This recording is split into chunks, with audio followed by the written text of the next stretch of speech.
Welcome, Rieneke. Finally, we are in the call together. I am so glad we managed to do that. I would like to welcome you this afternoon to our talk about coaching versus psychology or therapy. So, welcome. Thank you. Oh, I can hear myself. Sorry. Now it's okay. Okay, let's hope that it goes well now. The Joyce. So, tell us a little bit more about what you do. Well, my name is Rieneke Deelstra. I'm a Dutch coach, therapist, and I'm also a consultant in the management consulting industry. And beside of my work, I have a little practice for people who are stuck in their life or in their working life. So the topic is interesting for me because it's my normal way of working. And so, you basically do want around the topic then. What makes it so interesting for you? Well, I'm always interested in how people react on situations, and I'm always curious um, what it makes them stuck in their life, and if I can be there for them for an instrument to um, get insight and to know what to do, I'm very pleased to help. So, what would you say is the difference between coaching and a therapist? Coaching for me, when I'm explaining it to my clients, is about you are standing right now and you're looking at the situation. You don't feel comfortable with it. You don't know how to deal with it for the next steps or the nearby future. And therapy is something you're stuck in your life, in your social life, in your working life, and you don't feel good. So it can be you feel depressed or you feel anxiety or you feel, well, whatever it may be. You have grief um, and you don't know what, or you know what, but you can't cope with it in normal life. So it's more looking back what happened and what caused the situation you're in. And coaching is more how you can put yourself to the future, how you can um, put yourself in another situation. It's more the learning part. Do you think that, what do you think it could be the benefit for people that are moving countries to consider either therapy or coaching? Which do you think is more applicable when? Cool. Well, that's difficult because it depends literally on the person in the situation. Some people, and I can imagine in the situation of the Ukraine, it takes a lot of your heart to flee away from your country. But sometimes it's necessary just to cope with the day and to look at the next day. So then coaching is probably necessary or the best way to give a help. And sometimes people are apathic or are so lost in how they feel, then maybe therapy is a possibility. But what I also explain to clients, therapy is quite hard work. So you need to have a bit of energy. Otherwise, you get lost. And that's not what you want to do with therapy. Hmm. It's really an investment in your energy. Okay. Because I've always looked at coaching versus therapy versus what I do normally with teams is in that for me, coaching has always been a case of it's like having a car. You're learning to drive it and you don't always know all the things that are in the car that might not be completely okay, or you might not have figured out there's a sixth gear, or you figured out though that you've only figured out that there's one set of indicators on the one side, but you don't know you can indicate to the other side as well. So coaching is to help you discover those things, those potentials, those things that help you move forward. And at the same time, it helps you to look forward and say, where do you want to go? So a coach is not a travel agent. A coach is more a person helping you to figure out which destination best suits you. And then a therapist is somebody who says, well, I see the wheels have come off. Maybe we should put other rims on there, or maybe we should go look at those rims. They're a bit rusty. Let's go polish them up and see what's going on underneath there. And is the chassis still okay? And are the wheels a little bit out of balance? You know, things that might be wrong with the car in the sense that it needs a mechanic more than it needs someone that tells you where the line is on the horizon. And then I think the stuff that I do is mainly with teams. So there we look at how's everybody going to figure out where to go together. So it's more like a travel agent trying to figure out the destination of people and then say, well, how do we translate that back to the individual? And so I always find it interesting. What do people need when? I can imagine that people that have now experienced something really horrible, I mean, traumatic. I remember from the time that I spent in the military, I saw a lot of stuff from death all the way through to really horrible scenarios. I mean, two that come to mind was one.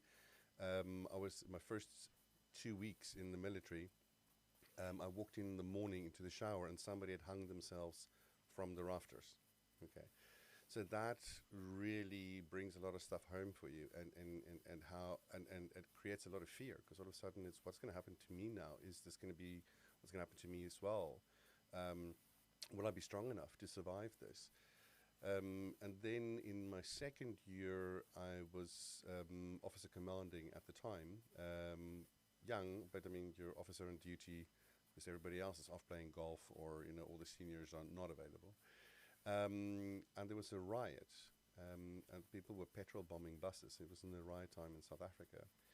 And I remember getting as much information as I can because I couldn't reach the general. He was playing golf and trying to figure out what can I do because the police came to me and asked me, how can you help us? And I just said, you know what, I can't. If I bring in people, then more people die. I mean, the military is taught to shoot. We're not taught to be nice about this. It's for warfare. So I put people on standby, but we didn't eventually put them into the field. But I got all the intelligence guys, which were people that I worked with a lot, to bring in the equipment so we could actually see what was happening. And so we were in this one building rather far away, about 2 kilometers away, and we could zoom in. And I remember we had zoomed in, we saw this one through this one window in the bus, and we were following what was going on. And as we zoomed in, this woman stepped into the bus, and then the next moment through the window a petrol bomb hit her, and as she turned I could see that she was pregnant. And that image has stuck with me all the time, and I for many years it was something I had to deal with, and it was part of the trauma I had to part of my PTSD therapy that I did after the military to deal with that. But what I never considered was the person that threw the petrol bomb, that they may have had trauma that they had to deal with as well. And it was a really hard thing for me to accept that somebody that could perpetrate that kind of violence may also be somebody that has had suffered trauma. And so I think now that we're looking at people coming in from a war-torn area like Ukraine, on the one hand, we see the pain and suffering on the TV, but there's also silent pain and suffering. I mean, if you're a mum fleeing Ukraine and you're coming here with your kids and maybe with your parents or your grandparents or even maybe with your in-laws, and your husband is fighting, except for the fear that you have for what's happening to him, you have to stay strong for everybody here.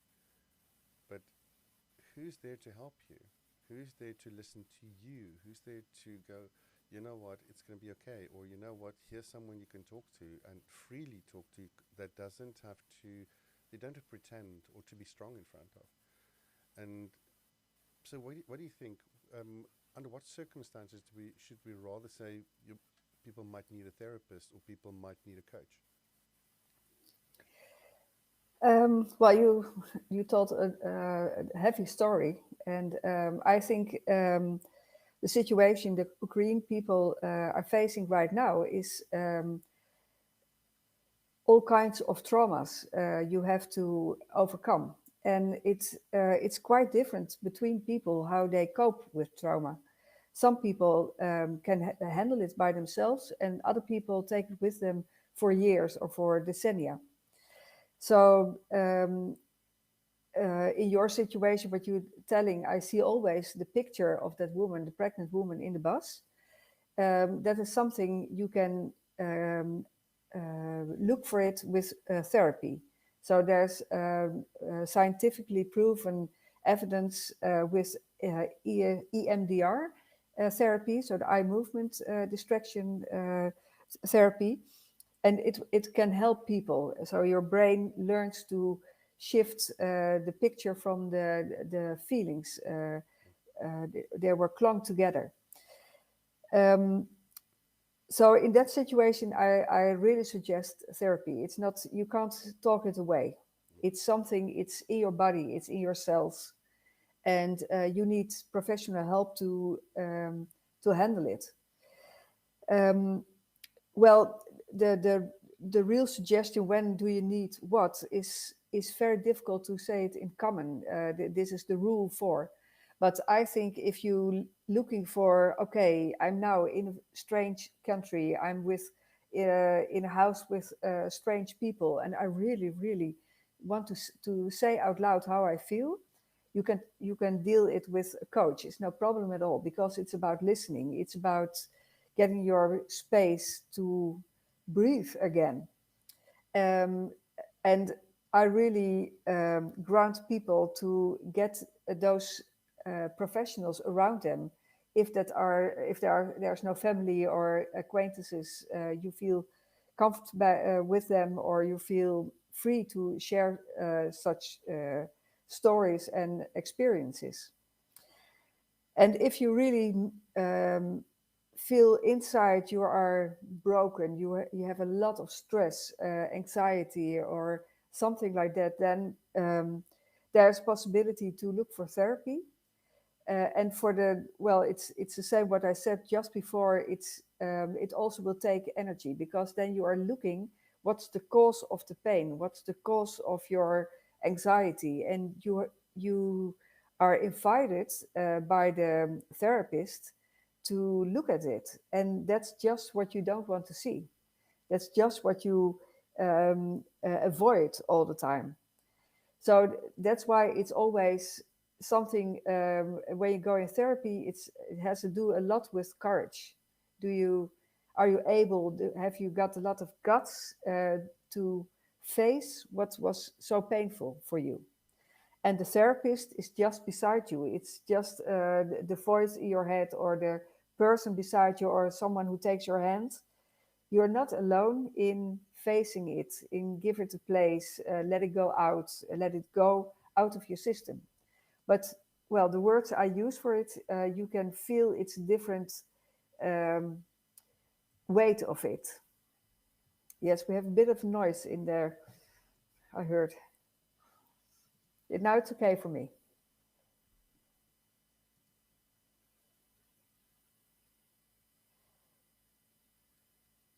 Okay, are you talking? No, I'm not Okay, talking. right. Okay. Yeah. I was waiting for you. So I think it's, for me, it's sort of things that I look for when I coach people. Because the thing is, I don't want to go sit in the chair of a therapist. So I want to make sure that the people that I help, when they need a therapist, they go to the right person. So some of the stuff I tend to look for is things that has to do with sleeping disorders, or people that all of a sudden stop sleeping well, people that wake up with nightmares or with cold sweats, things like that. People that are all of a sudden reacting to loud noises in a very frightful way. People that cry all of a sudden a lot, especially when there's children, they start or they withdraw completely, they don't talk anymore. Those kind of things are usually, to me, indicators of there could be potentially trauma. And so if if I don't see that there's something that is merely a temporary thing, I will very quickly recommend somebody to go to a therapist, because I think therapists just have tools that most coaches don't have. We also do have coaches that have been, like myself, through some traumatic events in their lives, and they've come up with potential not therapies, let's say potential coping mechanisms that they've used. And some of them have done psychological degrees or not. I'm just wondering, if we look at the different sides on the psychology side, we also have something called psychiatrists and psychologists, and we have therapists. What's the difference on all those? Well, it's I think based on the legal parts in every country, so it will differ between countries. But a psychiatrist is essentially a medical doctor and is able to give you medicines, drugs. To give, you can also get at your general practitioner for sleeping tablets, or for where you are very afraid, you get special drugs for to build down the anxiety. So that's something a therapist cannot describe, and also a psychologist cannot describe. In the Netherlands, we have a lot of different kind of psychologists, and all with specific ranks and etc. But generally, you have clinical psychologists, and they have done a study of behavior, of understanding of different techniques, interventions to help people who are stuck in their normal way of living, caused by anything at all. And in the hospitals for mental health, the psychologists work close with the psychiatrist, but the therapy is mostly given by the psychologist. And a therapist is not always a psychologist, so that can differ. In the Netherlands, you have to have specific studies to be acknowledged as a therapist for the mental health hospitals. I'm not a mental health hospital therapist, but I'm allowed to give complementary therapy. So that's also a difference. But a therapist is like a clinical psychologist, someone who is able to understand, to ask, to find what's the cause of the problems, to help the person out, helping with insight and helping with let the emotions, the stuck emotions go, so you can feel a bit normal and get used to the feeling of that wound what you've got in your body. Mm-hmm. So there is also in the Netherlands this distinction between therapists that are paid for by the medical aid and those that aren't. You have to go through an internship program, something similar to that.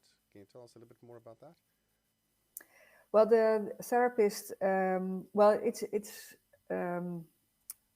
more complicated, but you've got in the mental health sector, then you have got a lot of specific trainings, educations to be allowed to help people.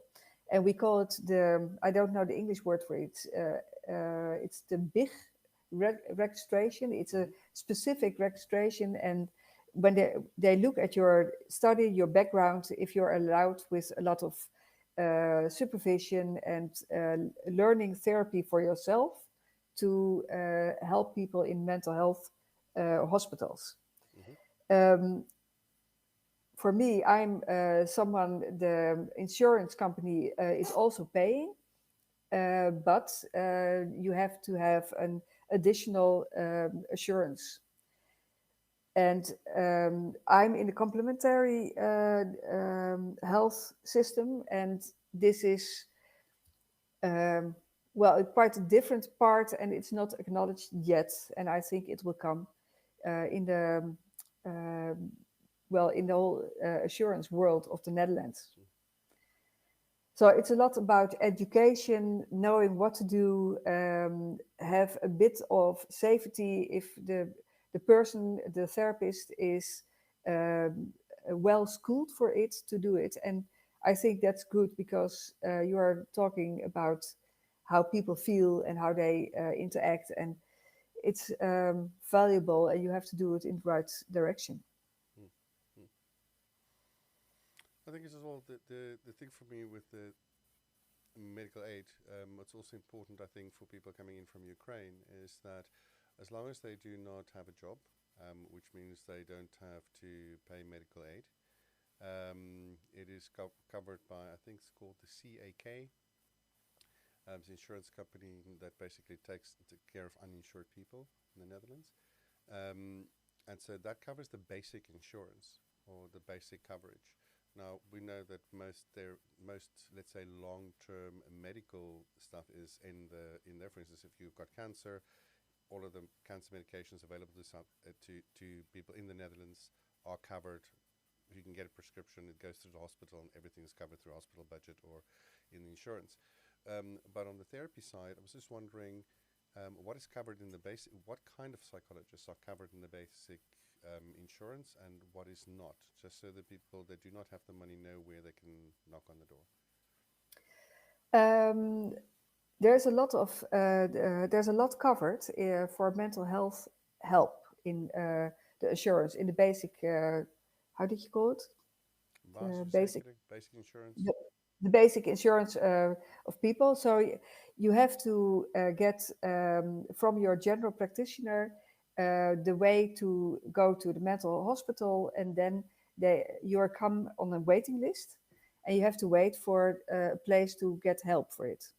We've got also in the Netherlands a lot of free psychologists with the registration, so you can use it for the assurance, for the basic assurance. Then you have to look on the websites to find them. And you have people like myself we are not in the basic assurance, but in the extra assurance. And they are also able to get special agreements with the clients for payment. Hmm. I think so if I just summarize that, in the Netherlands we have two parts to the insurance. The one is the basic cover and the other one is the extended cover.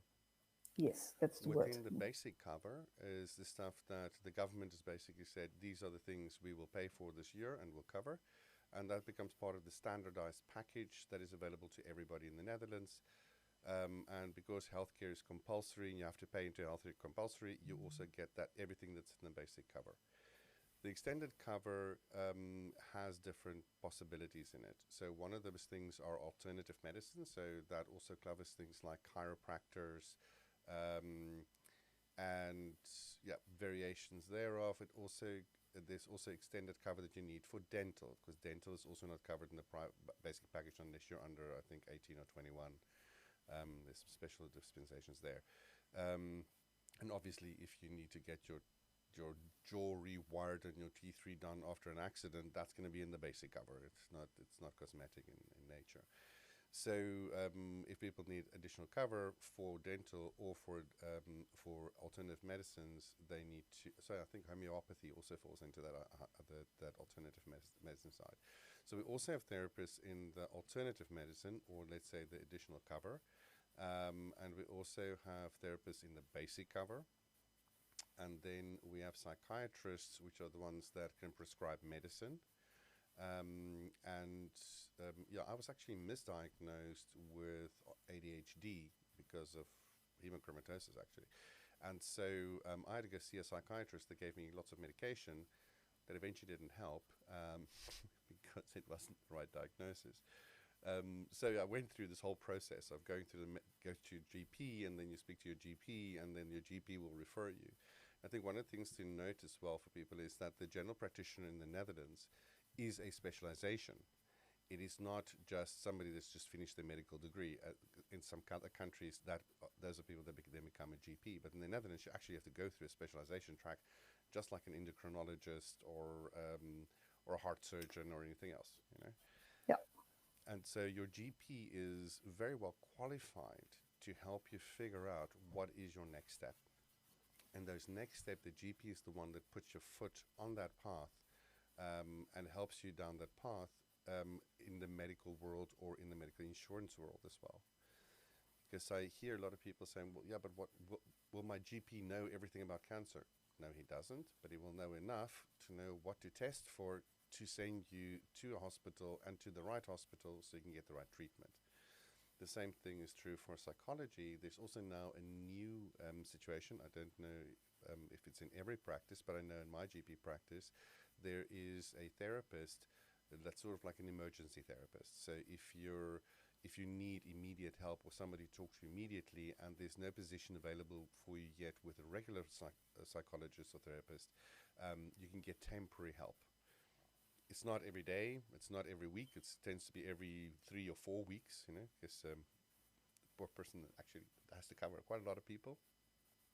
But it is a temporary stopgap, and it helps a little bit to also advise the GP when it comes to mental health. So that's, I think, also something that people could consider. And if people really need help immediately, they can always contact us, of course, because I mean we have therapists from around the world and coaches from around the world that have said that they're willing to help for free, and they all commit to at least 3 months to help people. And so they will continue to help people as long as they need, or until such times they can make the transfer into the Dutch medical system as it is at the moment. But it's also open to everybody anywhere in Europe. It's not just open to people in the Netherlands, and it's people that the only thing is, majority of these therapists or coaches are English-speaking second language or English-speaking first language, but not necessarily Ukrainian. So we're busy looking for as many Ukrainians as we can find to help out. But yeah, obviously there are more other people speaking other languages in the world. So the other thing is, when it comes to coaching, there are people coming now that are looking for jobs. They're trying to find jobs.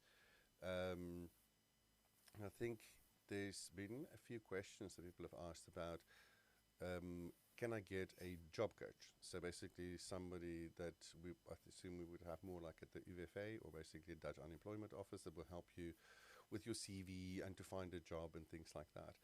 Now, you worked a little bit, as far as I know, with people in the unemployment offices, so you know a little bit about what they do.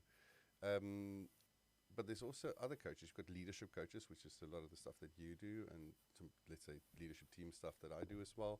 And then we've got people that are coaches that help you settle into a job. Do you see other different types of coaches, and what kind of coaches could people consider to help them settle within the Netherlands and or within their job? Well, there are quite different kind of coaches. I can imagine if you're in the Netherlands or in any country, and you have to stay there for a while, and you want to work, you want to get help to get work. For the Netherlands, I know the Dutch government, and especially UWV, has special programs now for the Ukrainian people to bemiddelen. To help them for jobs. To intercede So with the intermediaries, yes. Yes, and so they are looking for employers. So there's a lot of energy over there, and they just can look for werkpleinen, as they called in the Netherlands, or on the site in their region where they are living, to get help from people to arrange this. So that's, I think, for the people who come from Ukraine and stay here literally for a long while, this is a very big help to do. And they also help people to get used in their situation at a new workplace. So they are able to help with writing the letter and practicing the first meeting with the employer. So there's a lot of help from the Dutch government in this period.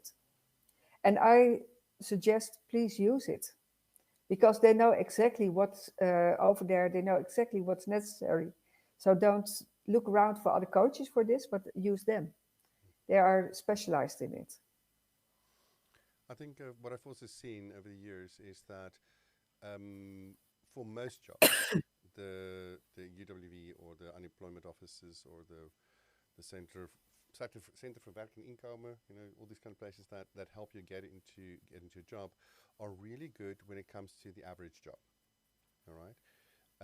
It is just when you get into people that are highly academically qualified, or people in senior leadership positions or in leadership positions in organizations, sort of master's degree and up, it's sometimes, or my experience has been that people struggle with understanding the specific requirements that those kind of jobs require, because it's not the average kind of role that you're looking for. And I've seen coaches help there a lot, especially when it comes to things like the pharmaceutical industry, or when it comes to banking and insurance, where things can be highly specialized, especially when you go into things like fraud systems and fraud detection, all that kind of stuff. It's really highly specialized and highly skilled work. And not everybody working at the UWV can know necessarily all the different jobs and every single thing that can be known about it. So there I've seen coaches make a big difference in helping people to find the jobs. And then part of that would also be, how do you profile yourself online? How do you connect with whom do you connect? What kind of networks are you building? All those kind of things are really important. And I know when I came from South Africa to the Netherlands, I didn't have a network here. I mean, my family's been in South Africa for 300 years. So I've had a network that was built up there by more than just myself. But when I came here, I didn't have that. So I had to build my own network, and LinkedIn has been actually something that has helped me a lot in that, in establishing those connections. And obviously studying at a local university here has helped a lot as well. So I think one of the things is that people can look around and see what kind of social activities are there that they can participate in, but that they also need to know that when they're struggling, reach out. And if you're reaching out to the government, it's okay. The government should help you. That's what they're there for. We voted them in to basically take care of the people. When they don't, they will suffer the consequences in the next election. But you don't have to worry that somebody's going to take advantage of you, because if they do, there's hell to pay. And there's also backups to that, and helping you register complaints and all those kind of things. So, and don't be afraid to speak to people that are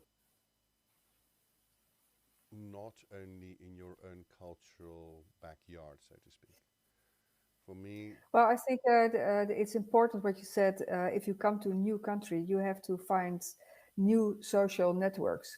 So it's by sport, it's by education, it's by helping in a hospital for without paying. But when you're high educated, you also need the recognition of your background. So you also need the Dutch government to say, okay, your master is recognized in this country, and you can look for this kind of jobs. And I agree. When you look for LinkedIn, that's the best network, and you can very fast jump from knowing one person to knowing their network and ask for help. And I think for the people from the Ukraine, you have to know everybody wants to help, because the situation is a very rare situation, and everybody is shocked about it, and everybody wants to help and look for it, open their network. So just ask. Exactly what you said.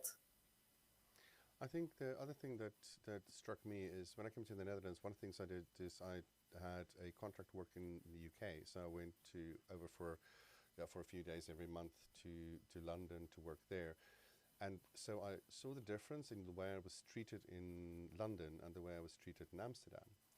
And it was very interesting to see that people have preconceived ideas.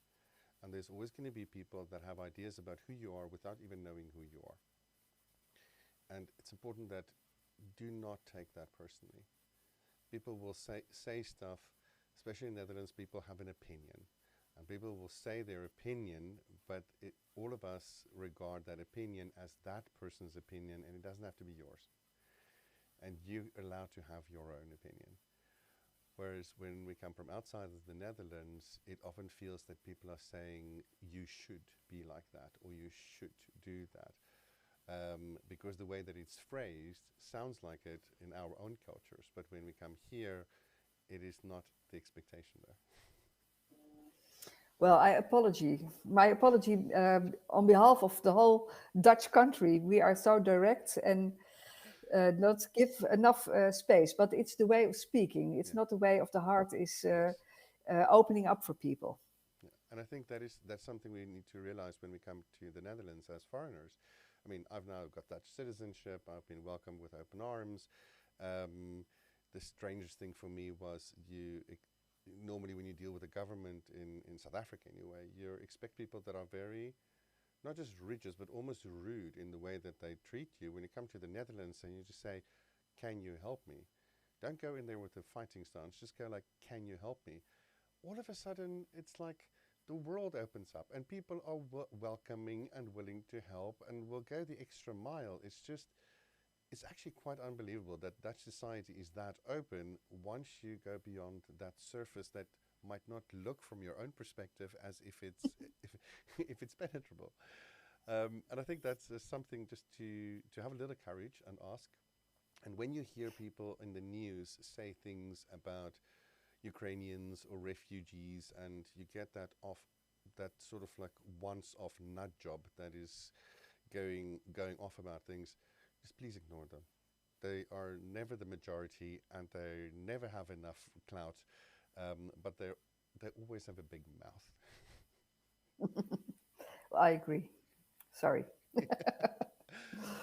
I think it's also something that I've seen with this outreach from the coaches, that there are so many people that are willing to help, and there are so many people with a warm heart towards the Ukrainian displacement or diaspora, or because I'm loath to call it call Ukrainians refugees, because they don't have that status in the Netherlands. So it's more, I would say, our welcome guests because of an unwelcome situation. Yes, I think that's a beautiful definition of it. I can imagine a lot of people want to go back to their homes, to their families. Of course, their heart is over there and their body is here in the Netherlands. It's not what you chose for, but it's the situation. So you have to deal with it. That's hard enough. I know from when I came here, and this, I mean, obviously I was not in this similar situation. I knew that the first 3 months were the worst. So the first few weeks, especially the first month, 2 months, maybe 3 months, you're running around, getting stuff organized, trying to settle in, figuring out what you need to do, where you need to do it, getting everything from your burger service number, your Dutch ID number, social security, all the way to get all the insurances organized and everything else. It is so many things to think about and so many things you're confronted with. And then after about 3 months, you sort of settle in a little bit, and that's when it hits you that you're not living in your own country anymore. And I think that is a time where people should just say, you know what, if I need help, I can ask. Yeah. What kind of events or, let's say, social interactions would you recommend people to do that would help them more with resiliency? Well, it's for the, I can imagine, I just say I can imagine because I'm not in the situation, but I can imagine for the people who came here from the Ukraine, you need people you can trust to feel comfortable. So I'm really imagining it when you were living in a strange house with Dutch people who are not able to speak very good English, or you have to talk in half German or something like that, and you feel all the pain and suffering, and you're afraid of what's happening in your own country. um, I think you will close up your heart because you have to survive over there and you have to get in the new rhythm and look for the new way of living. And so it will take a lot of energy. Um, I hope, and I really hope you can find people in your area nearby, and maybe it's not people in the house you live, but maybe you will meet someone when you drink coffee and you think, oh, that's a nice person, or maybe you look really for someone to talk to. Phone EKsteen, ask for help, because it's so important to let go out the feelings, the thoughts you have, and just to talk about it. And that's for the people who are able to talk and to share. But there are a lot of people who are frozen because of all what happened. And those people are more important because it seems they are functioning normally and cope with everything and do the stuff, brush their teeth, go to whatever they go to. And those people have to look for themselves. Am I okay? What do I need? And of course, you want your family back in Ukraine to share your thoughts with. But if they are not there, please arrange something for yourself. Your body is not able to handle it for months after months after months. It will go deep down inside, and it will make new wounds on the wound of the leaving your country. So I only can say take it seriously, how you feel, and ask people, can you help me? Do you know someone who can help me? Do you know someone you could trust if you are not feeling well, you can recommend to talk with? Call EKsteen. So I think these are the parts. I think I agree with you on that. For me, I remember when I came out of the military and was going through the PTSD and the treatment for that. It was my moment for myself. It was a moment that I could let down all my barriers and that I could be vulnerable.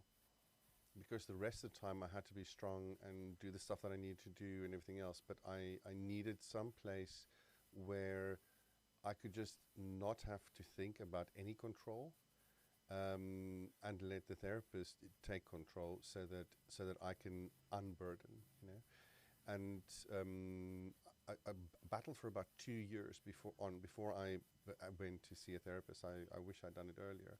And for the next 6 years, it was a growth journey for me to come out to the other side.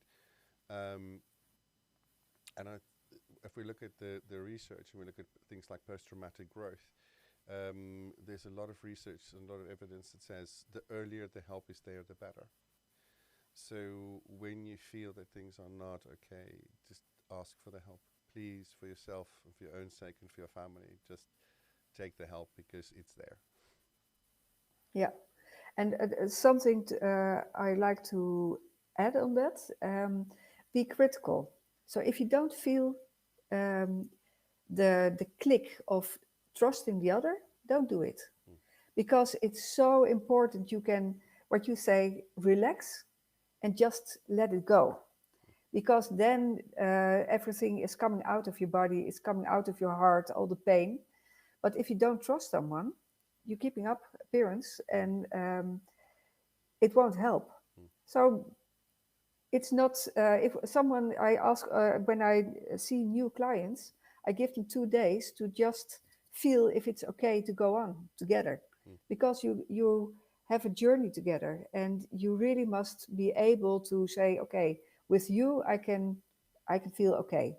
So take that seriously. You will feel it if it's okay. I agree, and so for me it's the same with my coaching clients as well. The first few sessions are sort of the first 2-3 sessions just to see, do we actually get along, and quite many of my clients would say, you know what, I'd rather pay for you out of my own pocket than take a coach that the company provides, because it just feels more comfortable talking with someone where there might not be a conflict of interest.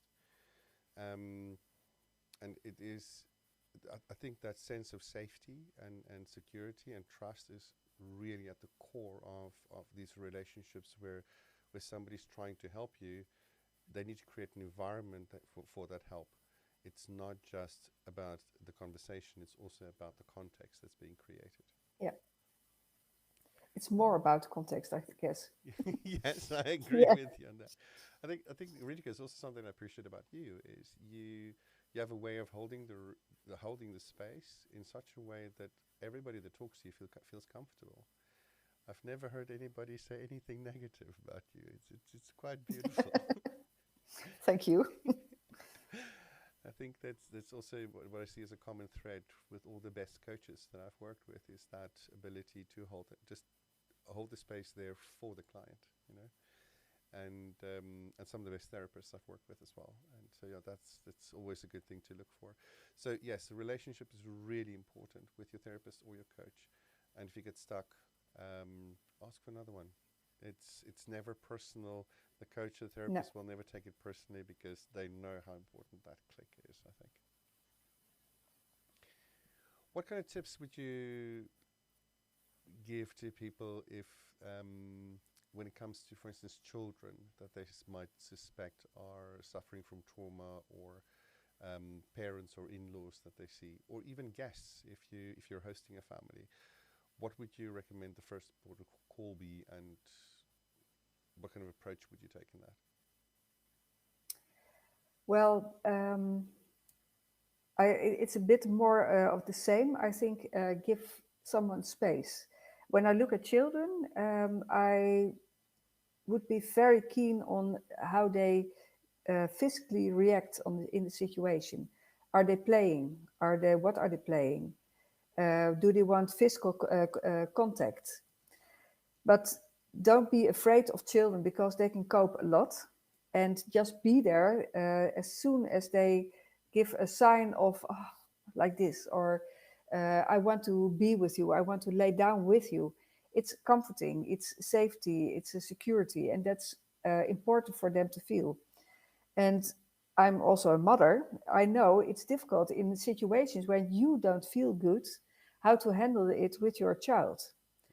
And for a child, it is important you are the parent and the child is the child. So don't mix the roles.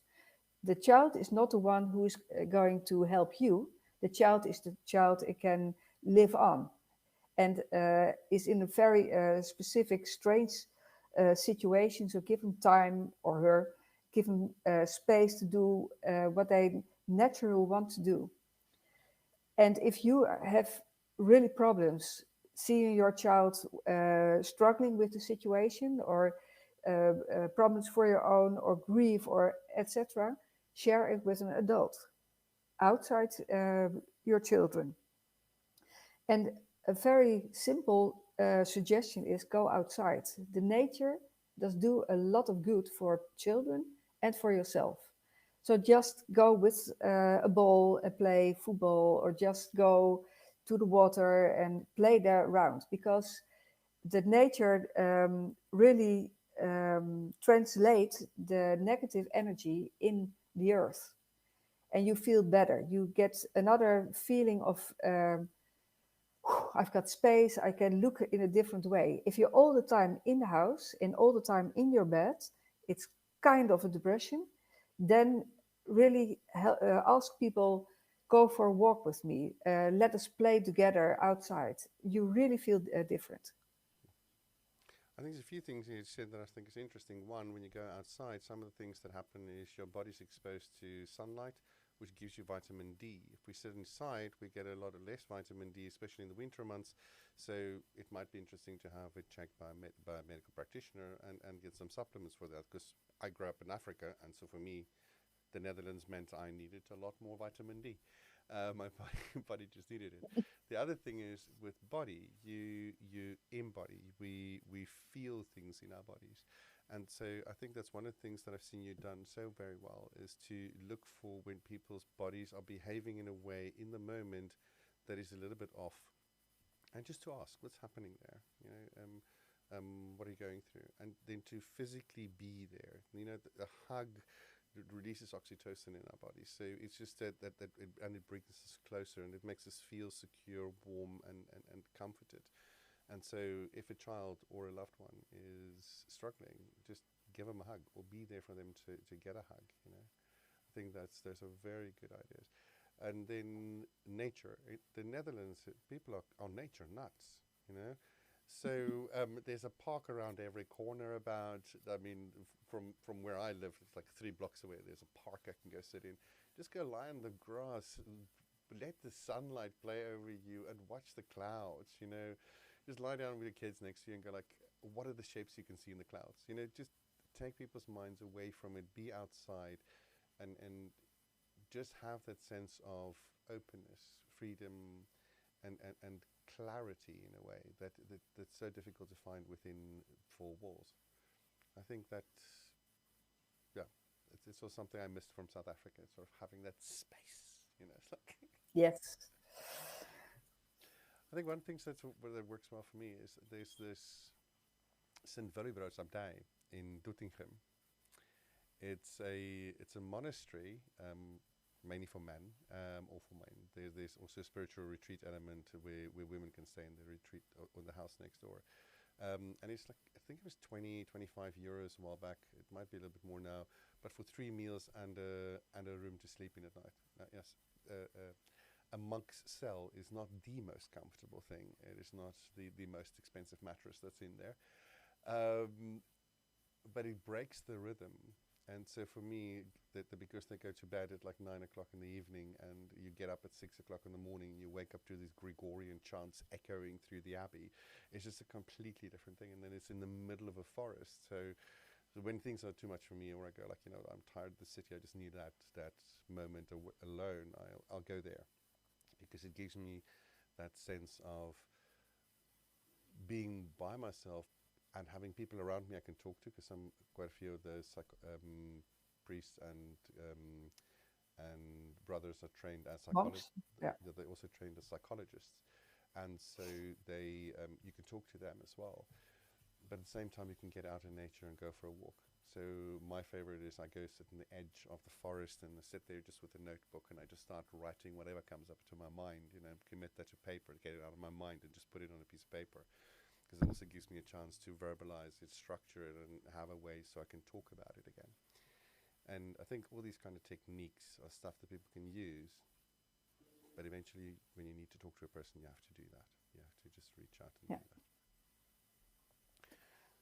So Rieneke, I would like to thank you for coming today and talking to us and helping us to understand a little bit more about what the differences are between coaching, therapy, and psychology and psychiatry, and how that can help us.